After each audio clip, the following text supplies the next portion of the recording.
There are several ways we can enact pro-life policies, but the simplest is this: to amend the criminal code to define a person as any innocent human being from conception to natural death. That would place preborn children, the elderly, and the infirm under the protection of the charter that says everyone has a right to life. The CHP's family-friendly policies touch several areas, but overall it reflects the conviction that the married two-parent family is the most important foundation of society.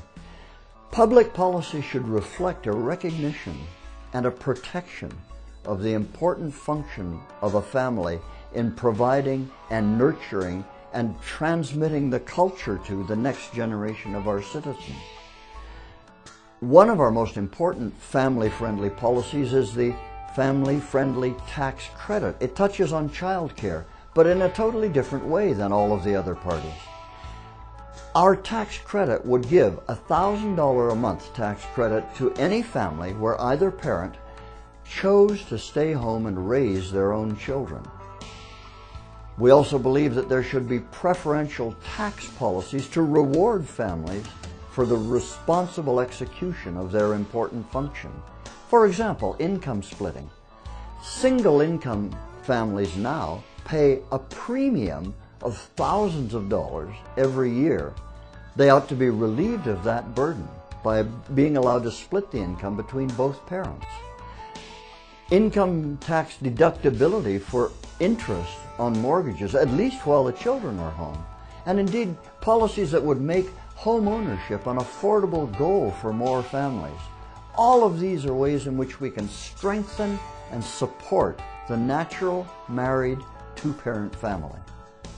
The concept of responsible stewardship of the environment is fundamental to the Christian principle of the cultural mandate.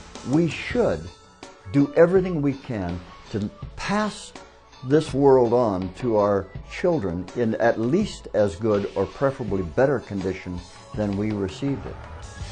That's why, for a decade and more, the Christian Heritage Party has been advocating, for example, a gradual, orderly transition led by the federal government to the use of renewable energy sources. Things like ethanol, biodiesel for transportation. That policy alone would provide a market for about 25,000 family-sized farms. It would clean up the environment, and it would preserve our non-renewable energy resources for higher uses that are more productive. The CHP's infrastructure policy is aimed at helping not only cities, but also municipalities and communities all across the country.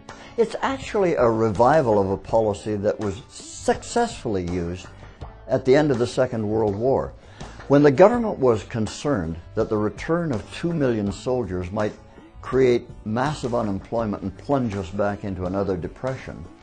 They created virtually interest-free loans to cities, provinces, and municipalities for infrastructure projects. Things like bridges, highways, roads, urban and interurban rail systems, ports, water and sewage treatment facilities, all of this kind of infrastructure and more, educational and research capital investment can be done by this kind of interest-free loan.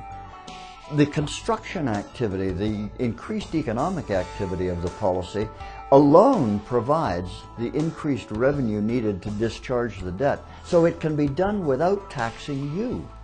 The Christian Heritage Party's policy on criminal justice stands on two pillars: restitution and public safety.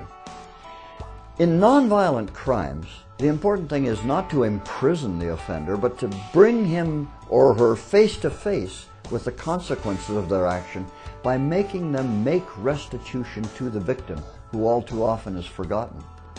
In the case of truly dangerous crimes, I'm thinking of violent crimes, sexual offenders, peddlers of drugs and pornography, those offenders should be kept behind bars until we are convinced that they are not at a danger to reoffend. The public safety is paramount. Other political parties talk about wanting to reduce the national debt and bring it down to a smaller percentage of the gross domestic product. The Christian Heritage Party wants to eliminate the national debt. Let me talk for a minute about debt, government debt, as a moral issue. Because you see, government debt is really theft.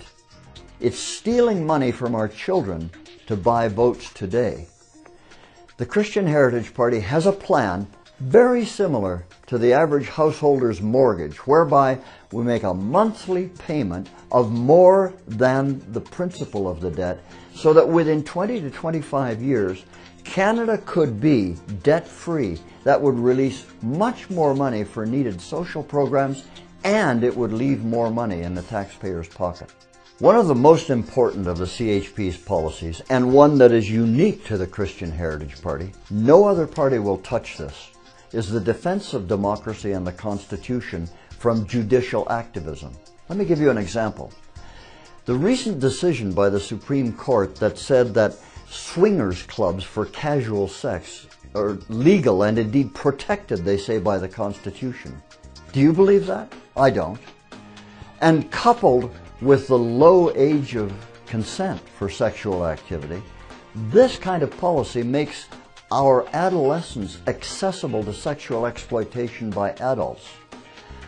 To defend democracy and the Constitution, to stop judicial activism, we want to recreate a right that every Canadian had from Confederation to 1947, the right to appeal a Supreme Court decision.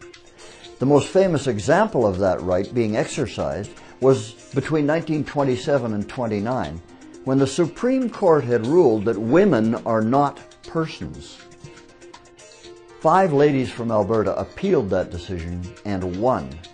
That kind of ability to make the courts accountable to the Constitution is an important protection of the democratic rights and the individual rights of every Canadian.